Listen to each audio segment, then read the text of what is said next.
ya, bagus ya. Mungkin perlu dibangun namanya asertif.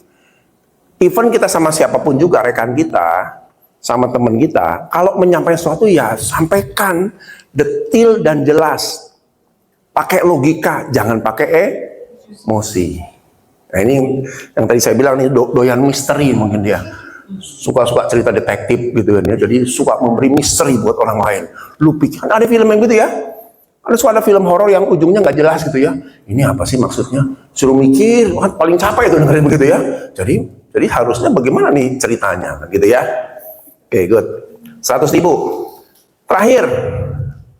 Oke, Mbak sahabat yang nih. Mbak siapa nih? Mbak Rulis. Mbak Danik. Nah, Mbak Danik, silakan. Apa masalahnya? Oh, banyak masalah ya. Tadi masalahnya sedikit tapi fatal ya. Ya, ini masalahnya banyak. Paling susah itu kalau saya kan di administrasi services ya, GA itu Pak. Hari libur kerja, kita masih kerja. Biasanya kalau ada problem misalnya ada tamu kita kena deportasi di bandara, itu ada miskom, ada tamu datang tapi tidak dilaporkan ke GA. Akhirnya ketika ada masalah, kita belum ada paspor, belum ada persiapan data, kita bingung kan harus ke bandara, harus ke airport, handle itu orang gimana, harus komunikasi ke negara lain, mengembalikan itu seperti itu, atau mungkin ada reschedule flight pesawat, kita harus di hari libur atau malam hari yang kita harus hubungin hotel, sedangkan hotel kan susah ya Pak, itu betul. Kita tidak komunikasi yang kita tidak bisa diprediksi itu gimana, sedangkan orang kan malam tidur lewat udah malam nih harus hotel gitu sih Pak, lebih dari itu Oke. Ini banyak banget ini ya, betul-betul banyak ini. Ya, oke, anggap aja ini masalah komunikasi 24/7. Betul ya? 24 jam 7 hari ya, nggak habis-habis ya. Orang sedang asik-asik tidur, kita harus jam 4 pagi ya, luar biasa nih ya.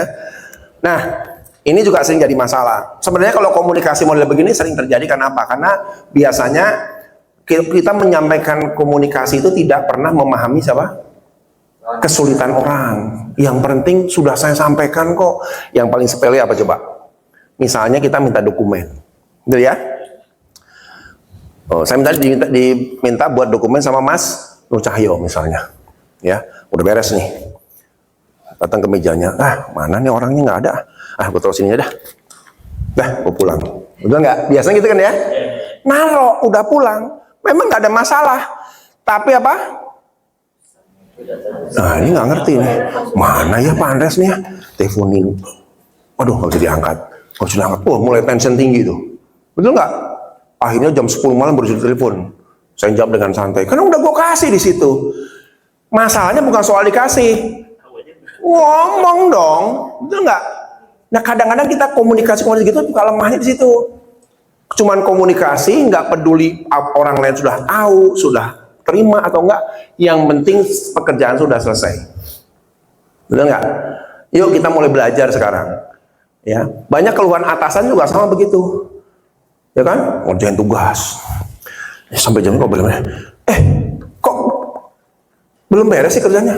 Udah Pak, udah selesai. Kok nggak ngomong? Betul nggak? Kok nggak ngomong sih? Memang saya bisa membaca pikiran orang. Betul nggak? Yuk kita mulai belajar komunikasi sebenarnya simpel kalau kita tahu polanya. Karena pekerjaan yang saya buat itu akan dipakai oleh siapa? Orang lain. Servis kita ke orang lain juga harus optimal. Pastikan, bro. Mas Nur, udah terima belum? Saya udah kirim belum? Barusan sana. Ya, aman ya? Ada kesulitan nggak? Sok dibaca dulu. Kalau nggak ada, yuk ngobrol sama saya. Itu yang benar. Bukan ngerasa sudah selesai, lalu tidak peduli orang lain mau nyungkir balik atau apa, bukan urusan saya. Begitu kan dia kadang-kadang ya? Ini ngerti nggak sih jam segini cari hotel kan susah. Nah ini problem, jadi akhirnya mulai konflik. Ya, mulai merugikan orang lain. Gitu ya. Good. Oke, 100.000 tadi ya? Sudah ya? Nah, gitu ya teman-teman ya. Jadi yuk, sebenarnya kalau ini -2, ini agak unik gitu ya, karena kalau di lapangan malah ini nggak ada yang minus nih, ya Pak Ismail ya. 6, 7, 8 gitu kan ya. Mungkin karena mereka sudah terlatih kali. Karena detik demi detik harus mengalir. Kok di sini malah ada masalah yang banyak di sini gitu ya. Tapi nggak apa-apa. Ya, ini apa adanya kondisi kita. Lalu yang kedua, apa tadi? Wah, minus berapa nih? Malah nggak minus. Benar ini. Kalau lihat wajah-wajahnya penuh tekanan begini, enggak ya? Tinggi. Oh, tekanannya tinggi. Oh, terbalik mungkin ya. Yang ini kan skalanya satunya sangat tinggi soalnya. Oh, sangat tinggi. Oh, sangat tinggi malah ya, terbalik. Oh, tinggi berarti ya. Jadi kalau dihitung bukan minus tapi bisa bukan plus tapi bisa minus ya. Oke, apa? Lalu berikutnya. Nah, ini juga kenal minus. Minus 6. Apakah selama ini merasa semua pekerjaan itu terlalu direktif sama atasan? Gini ya. Pak, menurut saya nggak usah begitu. Pokoknya gini. Gitu nggak sih? Jadi akhirnya, ya sudah deh, gue ngikut aja maunya. Betul nggak? Nah, ini juga mungkin perlu dipikirkan. Karena sebenarnya teman-teman itu dengan jabatan sekarang diberikan yang namanya apa? Ruang. Yuk inovasi dong. Gitu kan ya? Nah, ini mungkin juga kaitan sama kultur perusahaan ya. Kalau ini berapa persen tadi? Minus 2 juga. Ya kan? Banyak minusnya nih ya. Ini hubungan kurang mendukung gitu ya, saling nggak support dan lain sebagainya. Bagaimana arahan dan bimbingan yang selama diberikan oleh atasan? Ini berapa? 30%, berarti sekitar masih under ya sebenarnya ya, masih ada. Oke, nggak apa ya. Jadi teman-teman anggap aja ini sebagai curahan hati kita, ya kondisi apa adanya, gitu kan ya. Yang selama 3 hari yuk kita mau perbaiki. Karena sebenarnya masalah begini siapa yang bisa perbaiki? Diri sendiri. Nggak bisa Anda manggil konsultan, manggil siapapun juga hebat-hebat dari luar nyelesain masalah perusahaan, nggak bisa. Kecuali kitanya mau menyelesaikan masalah kita sendiri, gitu kan ya. Nah, ini kira-kira gambarannya. Nah, sekarang teman-teman, kan kita dalam 3 hari ini kan belajar pertama itu masalah mindset. Karena ini sumber masalahnya di sini biasanya. Contoh yang tadi ya, kita merasa bahwa males ngapain gue support, gue lagi sibuk, lagi banyak kerjaan, banyak ini. Tapi ingat nggak, kalau kita bicara organisasi, semua itu berkait-kaitan. Ketidakpedulian kita akan menghancurkan juga kita sendiri, gitu ya. Makanya mindsetnya harus beres dulu nih. Karena kalau nggak ini masalah, ya. Saya tanya, ego itu salah atau nggak sih? Tidak. Kenapa kok nggak? Bagus nih. Kenapa kok ego itu bukan sesuatu yang salah? Ego ekstrim. Oke, 100.000. Yang lain boleh. Kenapa ego itu sebenarnya juga bukan sesuatu yang jelek-jelek amat? Kenapa? Karena kalau saya berpendapat bahwa ego itu bisa menjadi adalah salah satu pendapat kita. Salah satu pendapat kita. Prinsip kita, gitu ya. Artinya kalau sudah kita berprinsip pada satu hal dan itu memang kita jaga, ya maka itu adalah ego kita. Gitu. Ya sehingga tadi kalau seandainya ada orang lain yang kemudian meminta mengerjakan sesuatu di luar prinsip kita, ya kita akan kembali pada kita. Betul. Artinya kita harus tetap punya prinsip. Ya, prinsip kita. Good. 100.000. Silakan, Pak. Barangkali punya pandangan lain. Kenapa ego itu sebenarnya? Ini menurut saya ego itu setiap manusia pasti dari lahir sudah diberikan ego ya. Tinggal masalahnya dia mengembangkan atau seperti apa gitu. Karena ego itu juga selain termasuk dalamnya keyakinan Pak. Dia meyakini sesuatu dengan cara dia seperti ini. Makanya semua orang egonya berbeda. Jadi ya tinggal tergantung seperti apa dia memanage egonya itu. Gitu, Pak. Oke, nah ini menarik ya. 100.000 juga. Sekarang pertanyaannya, kalau ego tadi ada yang bagus, ada yang enggak, batasannya di mana? Yang disebut nih ego positif, ini ego yang sudah kelewatan. Nah, batasannya di mana coba? Ada yang bisa? Gimana Mas? Batasnya di mana terus akhirnya? Karena hati-hati juga ya, ada orang yang berargumen kan, ngotot gitu ya. Sorry ya, gue ini positif loh, padahal bukan positif, tapi ngejongkrokin orang. Nah, apa kira batasan gimana? Silakan, Bapak boleh? Menurut saya kalau ego yang bermasalah itu ego yang terlalu semua harus mendengarkan kita dan kita yang paling benar.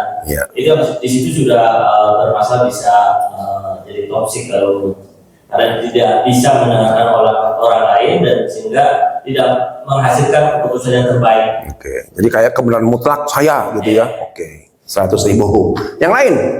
Ya silakan Pak. Ini ada, itu silakan. Tadi batasan Iya. ego itu ya. Ego yang bagus dan ego yang mulai negatif. Mungkin batasannya waktu ya Pak ya. Maksudnya kayak ada waktu, ada momen di mana kita harus mengungkapkan ego kita, mempertahankan ego kita, mempertahankan pemikiran kita. Tapi ada juga momen atau waktu di mana ya giliran orang gitu yang mengungkapkan pemikirannya, kita betul. harus menahan ego kita. Betul. Jadi artinya di momen mana kita fleksibel, di momen mana kita harus tetap pertahankan pendapat. Oke, 100.000 gitu kan ya. Nah sekarang supaya gampang ya, masalahnya teman-teman tuh ngerti kata ego itu dalam bahasa Indonesia apa sih? Bukan. Ego. Nah, ini kalau ngerti bahasa Indonesianya baru, oh iya ya, pantesan ego itu bisa positif, bisa negatif. Jadi ego itu dalam bahasa Indonesianya adalah dua kata. 150.000 nih kalau bisa jawab. Bawahnya I. Sampai ngomong tadi? Yes, 150.000. Jadi ego itu dalam bahasa Indonesia supaya gampang ya. Kan kita kadang-kadang suka pakai bahasa Inggris, bahasa asing tapi bingung ego itu apa. Pokoknya begitulah, gitu kan ya. Ego itu dalam bahasa Indonesia adalah harga diri. Nah kalau diganti kata ini lebih ngerti nggak? Oh iya ya. Berarti benar, harga diri itu ada yang tinggi, ada yang rendah, dan ada yang normal. Betul ya? Orang yang harga dirinya tinggi, tadi satu contoh kan, ngotot, pokoknya harus saya yang benar, yang lain nggak boleh benar. Nah ini biasanya ini harga dirinya high, gitu kan ya. Tapi dengan harga diri rendah ada nggak sih? Apa coba? Contoh harga diri yang rendah. Satu insecure, good, 100.000. Apalagi? Itu tadi persisnya ini tadi jawab. Kalau kita punya temen yang udah dibilangin nggak berubah-ubah, nggak peduli, itu sebenarnya problemnya ada di sini yang rendah. Orang yang nggak disiplin itu sudah gampang nebaknya, itu problemnya harga diri. Betul nggak? Kenapa coba? Orang yang punya harga diri kalau ditegor dia merasa malu, aduh malu gue, salah ya, aduh sorry ya, betul nggak? Kalau orang ditegor, harga dirinya normal, dia akan berubah, malu karena, gue punya harga diri dong, masa saya punya reputasi tukang bolos, tukang nggak disiplin, gitu. Ya tapi kalau orang sudah cuek, nggak peduli, diomelin atasan cuek, rekan kerja udah komplain diem aja, sudah pasti ini problem di harga diri rendah. Tapi kebalikannya hari ini. Nah kita harus membangun harga diri yang di sini yang normal, gitu. Contoh apa harga diri normal? Harga diri normal gimana? Sesuai dengan tempat dan waktunya. Yes, betul ya. Artinya tadi saya setuju tuh, menarik tuh ya.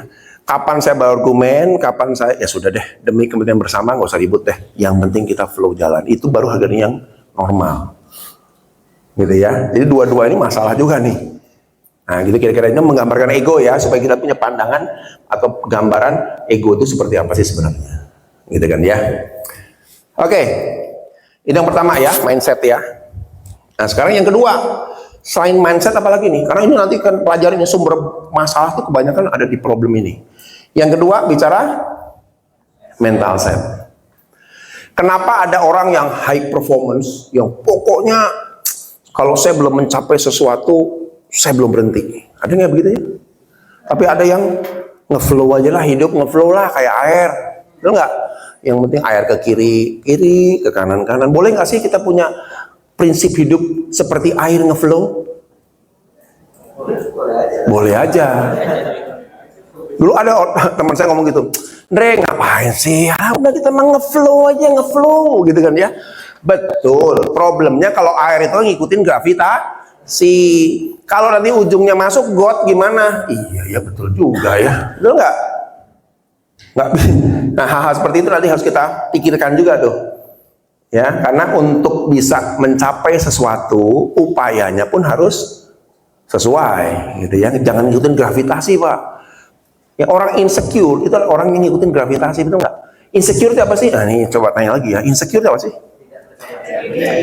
Beda. Itu namanya orang yang self confident, not self confident. Benar. Tidak, pada? Diri sendiri. Hampir. Saya tidak mampu nih.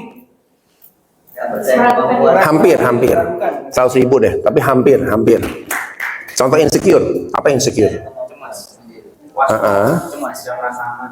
Tidak merasa aman. Ini kadang-kadang sama dengan yang confident juga hampir mirip-mirip begitu. 100.000 deh. Nah, merasa tidak aman karena apa? Karena merasa tidak mampu.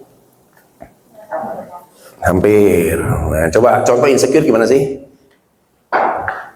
Berapa banyak dari kita kadang-kadang perilaku kita ngikutin kebanyakan. Kesinilah. Gue mau ke sana. Alah, ayolah kita main. Masa sih lo jam segini udah pulang? Oh gitu ya. Oh ya udah deh. Nah, karena dia insecure. Karena dia ngerasa kalau saya nggak ikutin kelompok orang banyak, saya nggak normal gitu kan ya, aneh sendiri, nggak bisa gaul dan lain sebagainya. Jadi pandangan-pandangan orang itu ditempel di kepala dia, saya membuat ya sudah deh, saya nggak punya identitas lagi tuh, ikut aja ramenya orang. Itu insecure namanya, ya. Nah makanya banyak tuh kalau lu kasus-kasus di anak sekolah dan sebagainya, insecure banyak tuh. Geng motor, coba geng motor sekarang lagi kasus kan? Itu usia berapa geng motor?